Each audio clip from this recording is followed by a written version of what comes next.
I forgot to tell you something. I'm sorry. Actually, I changed the bank account where my salary is deposited.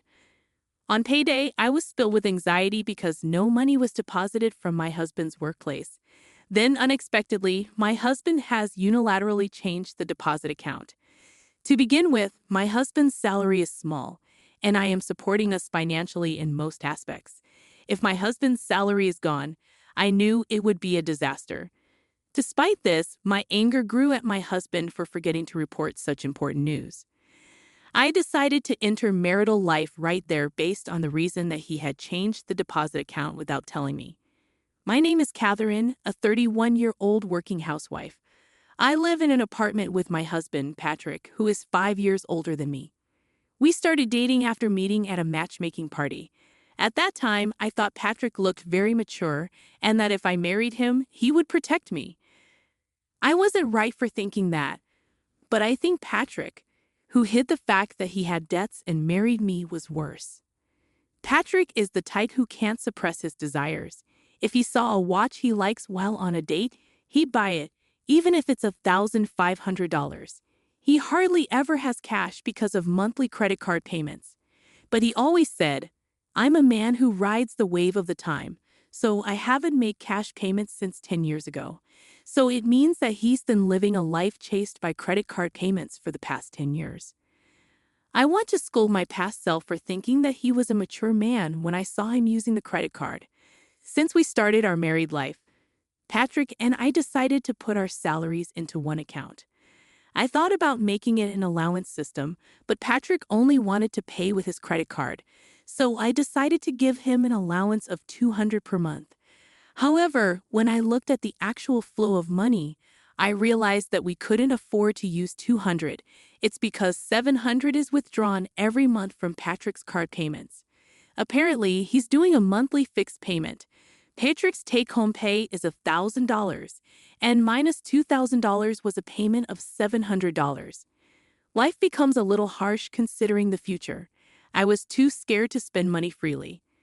Despite this, Patrick goes around playing as he pleases and uses his credit card after marrying Patrick. I was shocked to find that his take-home pay was less than that of new employees at my company. I asked him the name of his company before we got married, and he said he worked for a fairly large company, so I believed him. However, Patrick wasn't completely lying. He worked part-time at a restaurant run by a large company. Moreover, he works part-time at a high-end restaurant and is usually in a suit. I was deceived even more because he looked cool in this suit when we met after work. Even such a person has a credit card limit of $3,000, which is wrong. We were able to have our wedding ceremony because my parents gave us the money, so I didn't know that Patrick was so poor. I should have discussed it more or asked him to show me his payslip, but it's too late to regret it now. About half a year after we got married, my mother-in-law came to our house. Patrick basically works on weekends and holidays, so I had to handle it by myself. My in-laws were rich because my father-in-law runs a company. Now my brother-in-law is following his father in the business to take over the company, so Patrick is free to do as he pleases without any criticism. My mother-in-law also spoiled Patrick. Well, I don't know what you're thinking, living in such a cheap apartment, Catherine. Patrick isn't the kind of person who should live in a house like this. I was planning to live in a nice apartment after I got married, but things changed. I swallowed the words, especially because of your son, and forced a smile. This is the apartment I lived in before I got married, and Patrick moved in. Patrick and I looked for a condo, and I left a contract to Patrick. However, Patrick did not proceed with the contract. I had already finished the cancellation procedure for my apartment, but I found out that he hadn't contracted the condo. During our honeymoon, when we came back from the trip, we hurriedly renewed my contract. The main reason Patrick didn't proceed with the contract was due to financial reasons, so there's no reason for my mother-in-law to complain about us living in this apartment. However, it seems my mother-in-law was not satisfied. I can't believe Patrick married such a common woman. My mother-in-law muttered that several times without saying it to anyone, and my anger grew. So I made a sarcastic remark. Well, if Patrick had been earning decent money, We might be living in a nice house by now, don't you think? How dare you speak like that as a wife? It's as if my Patrick is the bad one. I don't know how much you're relying on my Patrick's income. As soon as you're married, you shouldn't interfere with your husband's salary. It's impolite, isn't it? I won't give you a penny of our inheritance. That's not my concern. You think I married for money, don't you? I can live on my own. I wouldn't get married for money. I married Patrick because I love him. I glared at my mother-in-law, then she glared back at me. I wonder about that. Anyway, don't rely too much on my Patrick. Patrick is a delicate son. I can't bear to think of him being under the thumb of his wife. She left quickly after saying that. It seems she came to see Patrick, not wanting to spend time with me. I was left alone and I pondered. I told my mother-in-law that I married Patrick because I loved him, but now I'm not sure if I still love him. Since we got married, various lies have been exposed, and he's not reliable at all. He's reckless with money, yet he thinks he's capable. I realize that he's just a delusional man. Although he used to appear cool before, now he just looks like an unimpressive guy. Can I still say I love him despite all this? Around the time we had been married for a year, Patrick's salary was no longer being deposited into our joint account. I wondered if he had quit his part-time job and was going somewhere every day without telling me. When Patrick came home at night, I immediately confronted him. Hey, where have you been? Huh? At work? Why hasn't your salary been deposited? Did you really quit your job? Then Patrick smiled after making a blank face for a moment. I forgot to tell you something. I'm sorry. Actually, I changed the bank account where my salary is deposited. What? What do you mean? I've decided to stop living on credit cards. What? So I realized that cash is better. As long as I use a credit card, the debt doesn't decrease but rather continues to increase. Considering the interest I'm currently paying, I realized that I was wasting money. You can keep paying for the credit card. Once the payment is over, there won't be any interest. The more Patrick spoke, the more my anger grew. Is there any benefit for me in this? Once the payment is over, you won't have to withdraw $700 every month. It's good, right? You should be the one to pay. I can't. Then I could only spend $250 a month, so please handle the rest. Seeing that I was furious, Patrick already left the house. Marrying that man was the biggest mistake. I was ready to start the divorce process right away, but at that time, I didn't have enough knowledge. I filled in my part on the divorce form and said, Patrick, let's get a divorce. But he refused. Huh? Catherine, you're funny. You don't know you can't just get a divorce that easily, do you? If we're discussing a divorce, we need to have a conversation. We can't get a divorce unless I agree, and I have no intention of agreeing. It's pointless. Even in a case of a mediated divorce, we need to talk it out. Mediators will try to persuade us not to divorce. It's time-consuming and we can't divorce unless I agree. Or are you going to sue? Patrick said this with a smile on his face. I can tell Patrick didn't want to let go of his cash cow, which is me. He must be enjoying the fact that he's using his entire salary as his pocket money and being supported by me. It seems like I'm the only one suffering, isn't it? Patrick not only doesn't contribute financially, but he also doesn't do any housework at all. I think it's wrong that I can't even get a divorce easily. Do I have to continue living this married life? While feeling such despair, I lived a life balancing household chores and work. I wonder how much I haven't been spending on myself anymore. Before getting married, I had many hobbies and lived happily. Will I continue to be exploited by Patrick? Just looking at Patrick's carefree, worry-free smiling face gives me the creeps. I tried to keep my distance from him as much as possible because I didn't want to see his face. 6 months after my first divorce proposal, my mother-in-law came again. That day was a weekend, but due to shift scheduling, Patrick was home. I was working from home and was a little busy. I thought I'd greet her briefly and then continue my work if she came just to see Patrick. However, when I showed my face to greet her, my mother-in-law suddenly pointed at me and started yelling. What do you think you're doing to my Patrick? What are you talking about?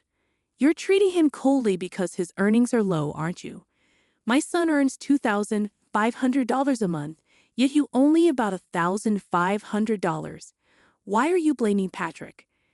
When I stared at Patrick, he was sweating and his eyes were darting around.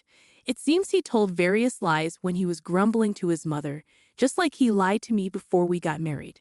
He now seems to be deceiving his mother. My mother-in-law kept complaining to me, trying hard to protect Patrick. To begin with, your job isn't a big deal, is it? Despite that, you don't give Patrick any pocket money, and I heard you're living a luxury life alone. Huh, a luxury life. When I looked at Patrick again, he put his index finger over his mouth, indicating not to say anything. Seems like he is flustered and teary-eyed, likely due to being in a state of agitation. Although he lied while complaining and didn't seem to expect his mother to storm in. That's right, it's Catherine. With your husband down like that, right, Patrick? That Patrick, he blurted out at me. That's right, the good-for-nothing wife should leave. It didn't seem like his true feelings. As the moment my mother-in-law turned her face towards me, he made an apologetic gesture behind her. So I nodded and said something I didn't mean. Understood. I will leave. A woman like me was too good for Patrick. I'm sorry. Glad you understand. But you don't have to leave. For tutors, Patrick. Yes, I see. I will change. I'll be watching to make sure you don't do anything back to Patrick again. My mother-in-law left with a satisfied look. However, inside my heart, a feeling of sadness, emptiness, and indescribable sense of nihilism overwhelmed me. What was the point of all my sacrifices? Paying off Patrick's debts. The thought brought tears to my eyes. Even Patrick seemed flustered seeing me cry. Catherine, are you okay? Do I look okay? Sorry, really. I think my mom misunderstood because I sort of exaggerated the story. I think she'll be relieved if we can become a good couple from now on. Let's grow together, okay? Sure, I still have work to do. Don't disturb me. I've opened my laptop, and instead of working, I began searching for law firms. I also tried asking online what I should do about my situation. Then various solutions appeared. I blame myself for not taking action until now. If I had known, I might have been able to divorce before being talked down to by my mother-in-law like that. But from now on, I won't be bossed around by Patrick. With that determination, I started preparing for a divorce. Since then, I continued in my life as usual without showing any signs of anger to keep Patrick off guard. While Patrick was away, I had a moving company give me an estimate and choose a new place to live. I had been living in this cheap apartment to save up for a wedding before. Just $150 more. I could live in a nice condo. I don't plan on remarrying for a while, so I'm thinking of getting a pet. I'm sure a pet will be more comforting than being with Patrick. And finally, the long-awaited moving day arrived. I had been gradually sending my belongings to my new house, so the only things I needed the movers for were heavy furniture and appliances. I was frustrated with Patrick, who hadn't even noticed the lack of my belongings. As I was rushing around, Patrick approached me with a bewildered expression and spoke to me. Is something going on? I'm moving. What? I didn't hear about this because I didn't tell you. You don't need to worry. I'm moving out on my own. Wait a minute. I don't understand. You don't need to understand. It doesn't concern you. But I've already terminated the lease on this apartment, so you're going to need to find a new place to live. He seemed to finally understand and hugged me. I'm sorry. This is because I lied, right? I won't lie anymore. Can you forgive me? This isn't about forgiveness. You have the nerve to dump your debt on me and to lie about working at a major company, and even lie to your own mother, making me out to be the bad guy. I can't stand being your wife anymore. I want to have a divorce. He just stood there in a daze, without a word to say. Then he went somewhere and started making a call. I wonder what he thinks will change by making a phone call. Now, what could he possibly want to do? 10 minutes later, his mother arrived. She seemed shocked as she watched the movers carrying out the furniture. Catherine, what's going on? No, I don't want you to know where I live. I don't think it's all your fault. I also think that I should have told you the truth sooner. If you had told me sooner, you might not have had to do worse. I didn't tell you because I didn't think you would side with me. The best you could do was call them a little and try to make us reconcile, right? Then her attitude changed and she snapped back. What? Just because I'm being submissive, you're getting cocky? Don't get carried away. Let's say, what was the purpose of calling me if you're just going to deflect and shift blame? Then there's no need for further discussion. Well then, goodbye. I hung up and blocked her number. After that, I contacted a lawyer and was able to get a divorce smoothly. As soon as I presented evidence that Patrick could not only fail to contribute to the household expenses, but also made me responsible for credit card payments, the divorce was quickly finalized with my husband being found at fault. In consideration of the burden I had shouldered all along, it was decided that there would be no division of assets, and I would receive everything. Patrick should have been able to receive his share of the assets. However, it seems that his father, who had never been involved before, was furious with his son. He ordered that everything be handed over to me as compensation for the trouble caused. Aside from that, my father-in-law also reimbursed me for the amount I had paid on Patrick's behalf. I never thought I'd get it back because the couple's property becomes common property even if I paid for it. I can only appreciate the kindness of my father-in-law. And it seems that my mother-in-law also faced the wrath of my father-in-law. She has always favored and spoiled Patrick. It seems she was told to live with Patrick alone, and they started living together in a rundown apartment like the one I used to live in. Finally, she seemed to understand my stress, and the next time she called me from a public phone, she apologized while crying. I won't forgive her for this, but I want her to taste the pain of living with Patrick for a while. Master Patrick, it seems that he exceeded his card limit, and his mother issued a card ban. His salary is also managed by his mother, and his allowance has been reduced to $70 per month. However, he couldn't suddenly change his lifestyle, and it seems that he borrowed money from consumer finance and fell into even deeper debt. I heard that even his mother is starting to give up on Patrick. I sympathize with the lender. Since moving to a pet-friendly condo, I welcomed a cute dog into my life. The dog listens to what I say while running around energetically when we go for a walk. And it's good exercise for me. It's as if I gained a younger brother, and my life has Beck. I don't feel like explaining everything to her now. It seems that Patrick hasn't told his mother the truth, and I don't feel the need to explain it for him. I'm moving. I'm getting a divorce from your son. So you have to hear the rest from Patrick about his current job, his annual income, his debt. Once you hear everything, I would appreciate an apology. What's going on? Even though it's all your fault, you're blaming Patrick. With some remorse shown, I was actually considering forgiving you. Wait a minute. I ignored her and saw the movers finish loading. The only things left in the room are his belongings. I grabbed my things, opened the door, and said, Patrick, you need to leave by the end of the month. And then I stepped outside. I started the car and saw Patrick and his mother trying to chase after me. There's no way they could catch up to a car on foot. And at the same time, I saw them both stumble and fall. I couldn't help but laugh. After all the misery they've caused me, seeing them try to chase after me, knowing they can't catch up and then fall over, I had to laugh. I feel like I've laughed for the first time in a while. From now on, I'll live for myself. That's what I think. Later, it seems that Patrick did explain everything to his mother as she called to apologize. I'm truly sorry. It's because I didn't listen to your side of the story. Could you please tell me your address? Oh, richer all at once. My parents started visiting my condo to meet the dog, and I made friends through my dog. And every day is more fulfilling than I could have imagined when I was married. For now, I want to continue enjoying these pleasant days.